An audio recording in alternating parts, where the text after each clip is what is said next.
Well, it says a lot. The Clippers are like that student that always used to bring an apple to school for the teacher and sit at the front of the class but could never pass the written test. And here's why. Here's why I say this, all right? I understand, in the NBA that you're going to lose games, right? You're going to lose games. But to be down 50 at the half, okay, that's one thing. To score 25 points and be down 50, that's one thing. But to not fight back is another thing. I kept watching the second half saying, okay, here go the Clippers. They're going to make a run. They're going to at least cut this to 30. And they didn't make a run. So that goes to show me two things. One, Kawhi just might be the best player in the NBA because if they're going to lose by 50 with him being out, that goes to show me how valuable he really is to the Los Angeles Clippers. Two, that they don't have a leader. And I'm not talking about Ty Lue and the coaching staff. I'm talking about a leader, a vocal leader that's in the locker room, that's on the bench. Not a leader that's going to be talking all the tough guy talk, but it's going to be holding guys accountable and saying, hey, in this 5 minutes, we about to get stops and we go on an 8-0 run. The next 5 minutes, we about to go on another 6-0 run. Let's cut into this league. Let's play possession by possession.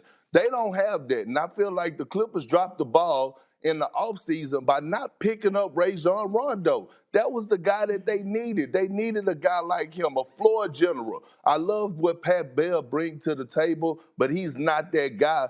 And so what it goes to show me is that the Clippers are the true definition of front runners, not because they lost the game, but because when things get tough and they get down big, they hang their heads, and it just almost seems like they give up and not make a push to at least get back in the game and make it a competitive game. And it's a damn shame.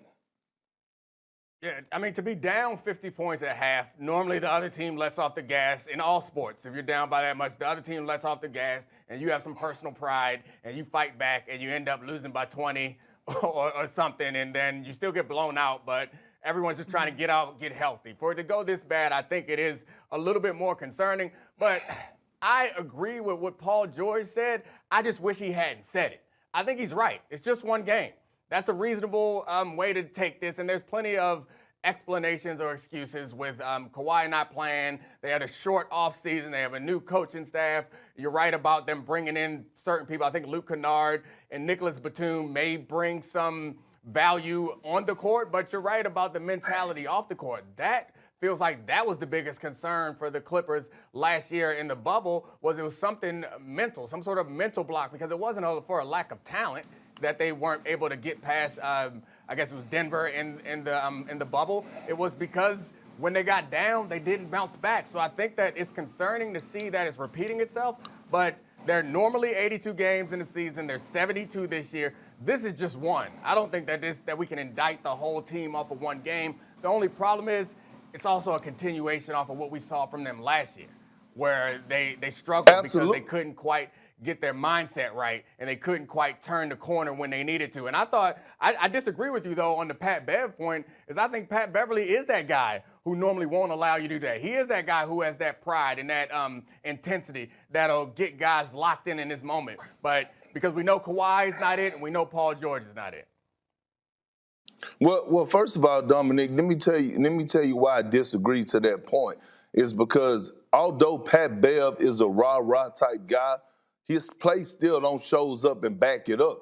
Not only if you're going to be a rah-rah type guy and a guy that try to hold people accountable, your play has to back it up. We all know Rondo is a guy that not only is he bring guys together and hold guys accountable, but he's also going to elevate his game. It's a reason that you call him playoff Rondo. And to your point is, it's about their mental toughness. What's going to happen in the playoffs again? What if you get down 20? Are you going to have these mental laps again where you can't fight back? This is a problem. And like I said, it's a long season. Teams are going to lose games. The Lakers are going to lose. The Nets lost last night. But it ain't what you do, it's how you do it, and it's the fashion that they lost. You was down 50, and then you end up losing by 51. So that means in the second half, you didn't come out with the right mindset to say, you know what, we about to go out swinging. We not going to go out like this. I would have accepted it more if they would have went down and been maybe lost by 30 or 25. But it just goes to show that if you get out early on the Los Angeles Clippers, that you got them right where you want it. And then, on top of that, the beef, all the animosity that they had with the Dallas Mavericks throughout their series, you would think that they would come out and fight back, not just get punched in the mouth and say, you know what, it's over, I'm going to tap out. Nah, you got to throw a couple jabs and a couple uppercuts and show you that, hey, I'm ready to swing and ready to battle, but that's where the leadership come in. And Kawhi might be the best player in the league if he mean that much.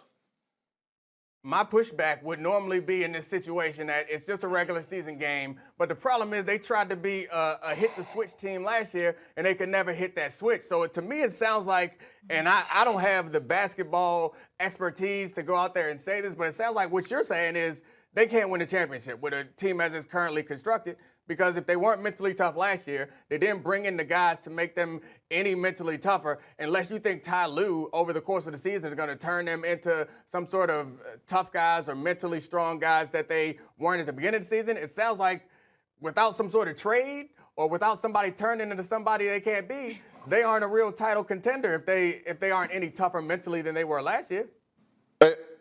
And I'm with that, and I agree, and I actually believe that. I know you probably was watching a lot of football yesterday because they had football games on, but I actually watched the game yesterday.